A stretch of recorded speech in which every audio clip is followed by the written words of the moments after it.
Nick, welcome to Baltimore. Thank you. Charm City. What's your impression of Charm City? I love it. I've loved the Orioles from afar for when I was growing up, watching Cal Ripken play and that. So I've really enjoyed getting to know the city a little bit. So it's an exciting time for us. Now, you were here when the Padres came here last year, am I right? Yep. Now, as you were here on that show, it was only a 2-game stretch, I believe.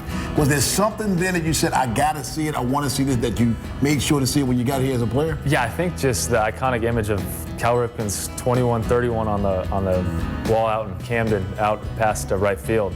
We all went out there and walked that little Utah street and enjoyed that. So that was the biggest thing coming to Camden Yards, just seeing all that. Now, I'm a Baltimore guy, and I recognize Cal for being what he is.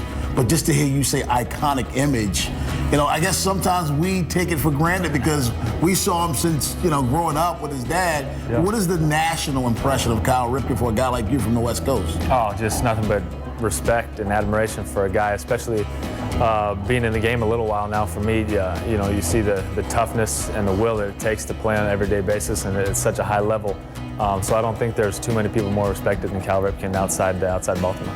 Now, it's almost like being a military brat, being a kid of a college coach. Now, your dad coaches now safeties at UNLV. Yep. How did you get to baseball and not football, being the son of a football coach? Yeah, well, he didn't recruit me. So, but no, he loves baseball. I think he likes baseball more than football.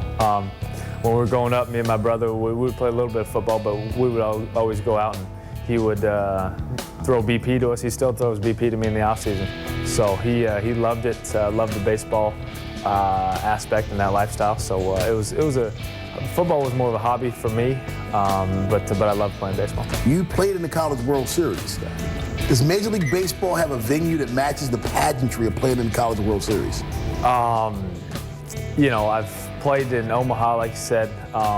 Playing at Fenway was awesome.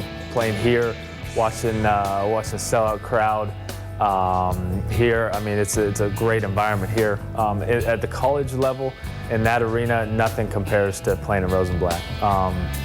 You know, as for the big league level, there's a lot of great places to play, a lot of passion, a lot of pageantry, a lot of history in this game. So to compare the College World Series to the big leagues is kind of tough for me. Now, you were traded, and naturally, I was never a professional athlete, so I was never traded.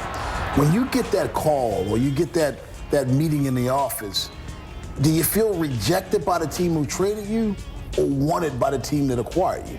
That's a great question. You know, I actually got a call early in the morning, woke me up. My wife had a call from our GM too. So before I called him back, we just talked and said, I'm pretty sure I just got traded. So mentally prepared for it. In terms of feeling rejected by your old team, I spent 7 years with the Padres. I was very fortunate to be with them. Loved everything about it. So long answer, no. It's just part of the business. I have great friends over there still. But on the other hand, I'm really excited to be in Baltimore. Really excited for the chance to win the AL East and be in just a storied franchise and play with a tremendous amount of talent on this team. One lesson you learned from being a professional baseball player that you take beyond baseball? Just perseverance.